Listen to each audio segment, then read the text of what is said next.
were building home builders said to you, hey, we're going to start installing the bathroom fixtures before we pour the foundation, you never hire them. But we do that all the time with marketers. It makes a lot of sense to bring in a fractional leader to provide the team with a higher level of senior strategic thinking and mentorship so that the members on the team can continue to grow.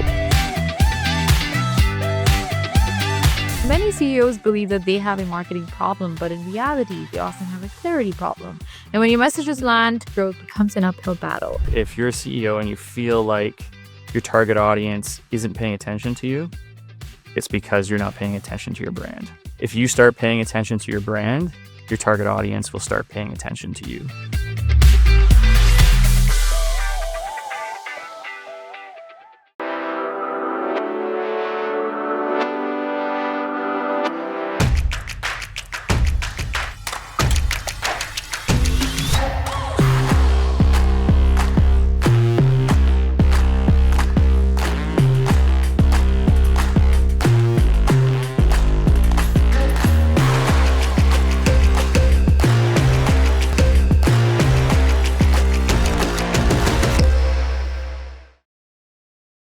Hi everyone, this is Maheen and welcome to the CanadianSME Small Business Podcast. Now, many CEOs believe that they have a marketing problem, but in reality, they often have a clarity problem. And when your message doesn't land, growth doesn't just slow down, it becomes an uphill battle. And to scale in 2026, you need to move beyond intuitive marketing and build a brand that people actually understand at a glance. Today, joining us is Bruce Smith, the owner and CEO of Paragon Inbound. Bruce has a distinguished background in marketing leadership, having played a key role in marketing and making Fullscript the second fastest growing company in Canada back in 2020.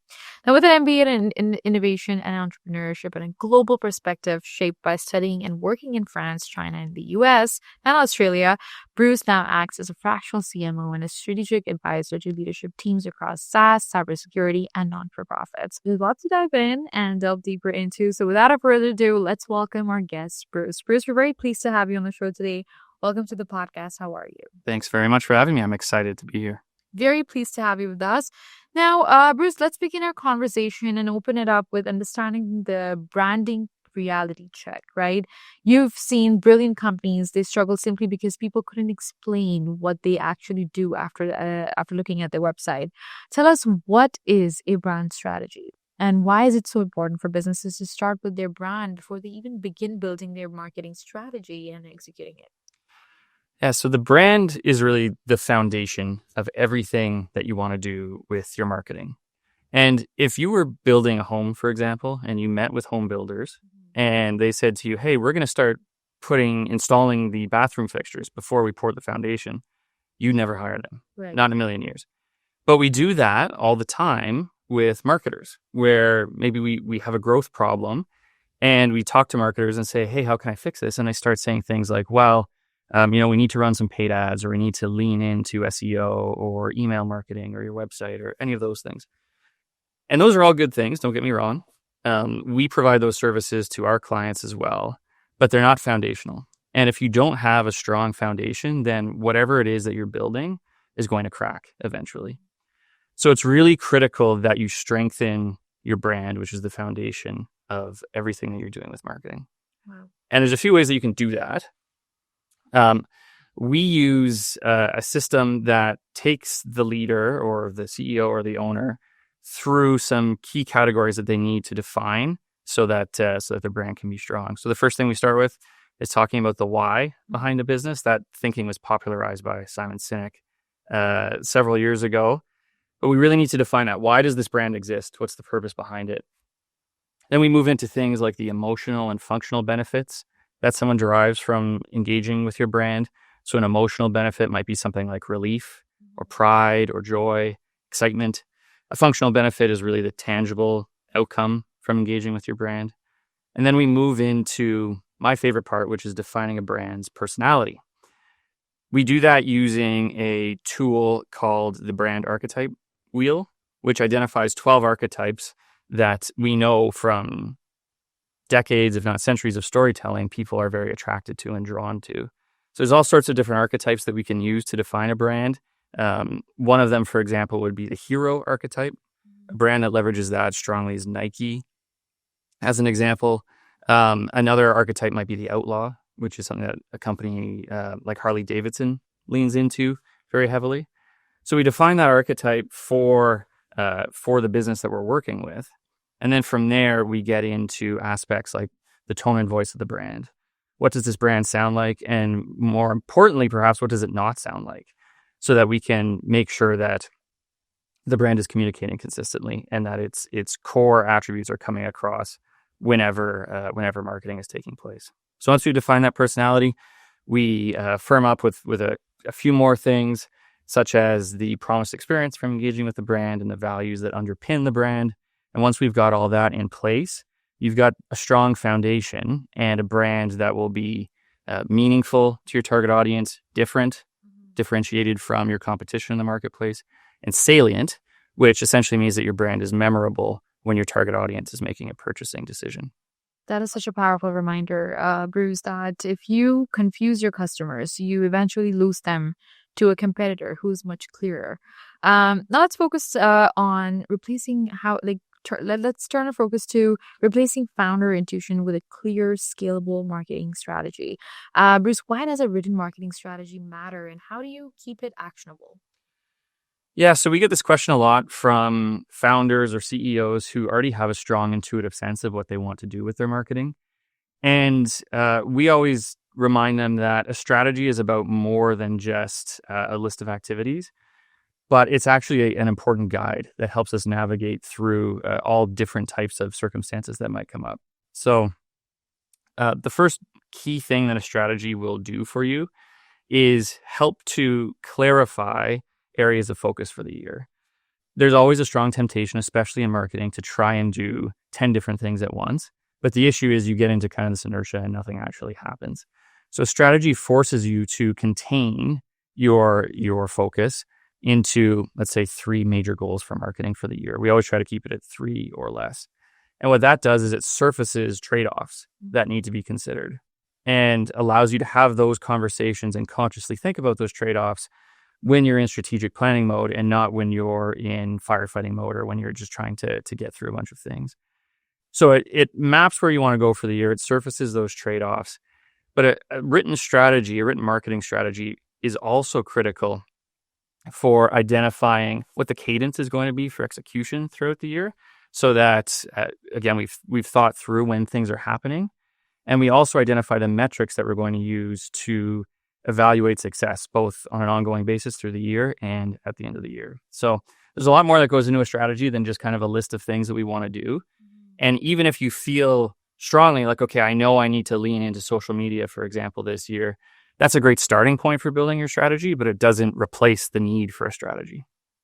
Turning intuition into a documented strategy is clearly the bridge between random acts of marketing and predictable growth.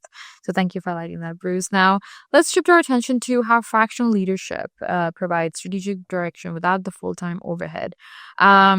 Bruce, when should a CEO hire a fractional versus a full-time marketing leader? Yeah, so there's a couple of fairly common circumstances where we see that. The first one is when a CEO or a business owner is looking for senior strategic marketing support, but they don't want to make the commitment of a full-time hire. Maybe because that's prohibitive financially. Maybe it's because they don't feel that they need that level of support every day of the week, but they still want to have someone who knows their business and knows what they're trying to accomplish, that they can interact with well, and that they can call on as needed. So that's the first scenario where we see that often.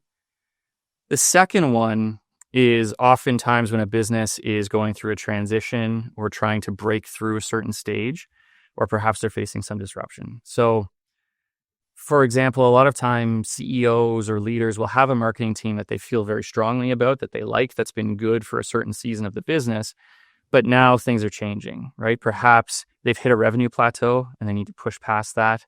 Maybe there's been disruption in the market and they need to react to that. Maybe they're trying to enter a new market and they feel as though they need to level up their team to be successful there.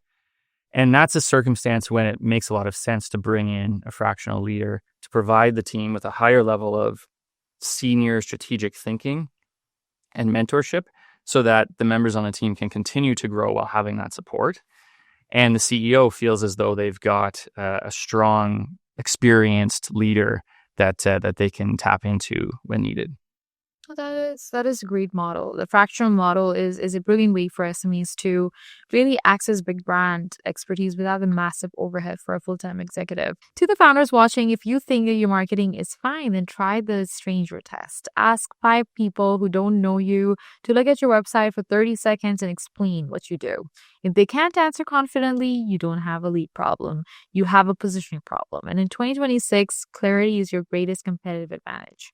Stop wasting money on ads for a message that nobody understands. We're going to take a quick break here. Please don't go anywhere, because when we come back, we'll see how strategic clarity actually turns into a living, breathing brand.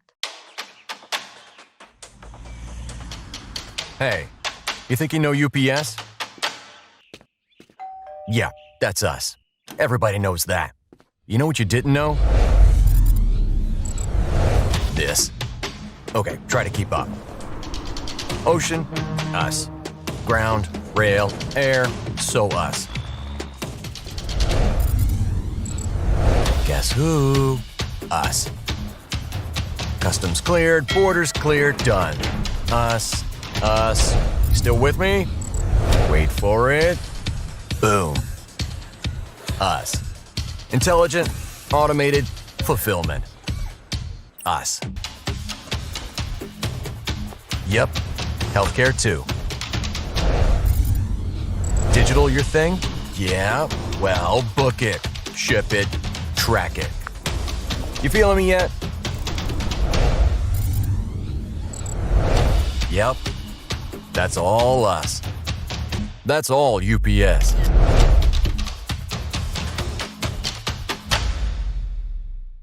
Welcome back, everyone. Let's dive into how brand identity and strategy align from day one and how that alignment fuels real momentum. Now, Bruce, let's look at how strategic clarity translates into launching a brand like Craft Execs.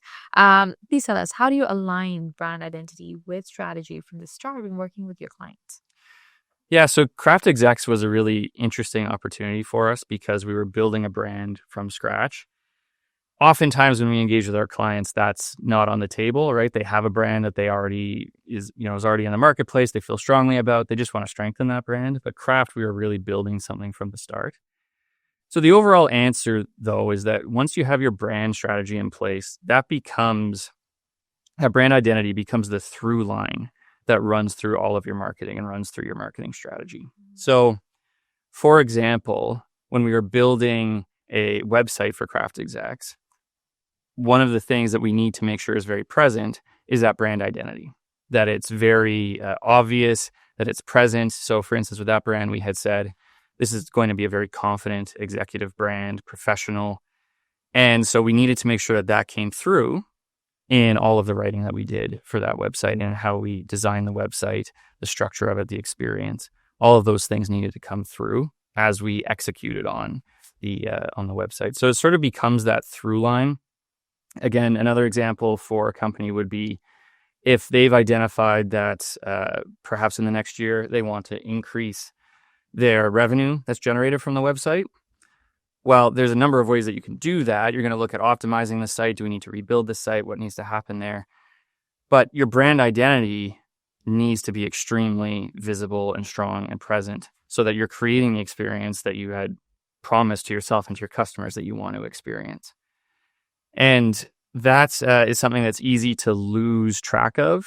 Again, if you don't have that strong strategy you can reference back to and senior oversight. An example that I saw actually just yesterday driving along the 401 was a billboard for a company, and it said something to the effect of the only software you need to run your business. And I saw that just as I was driving by at 120 kilometers an hour, and it struck me.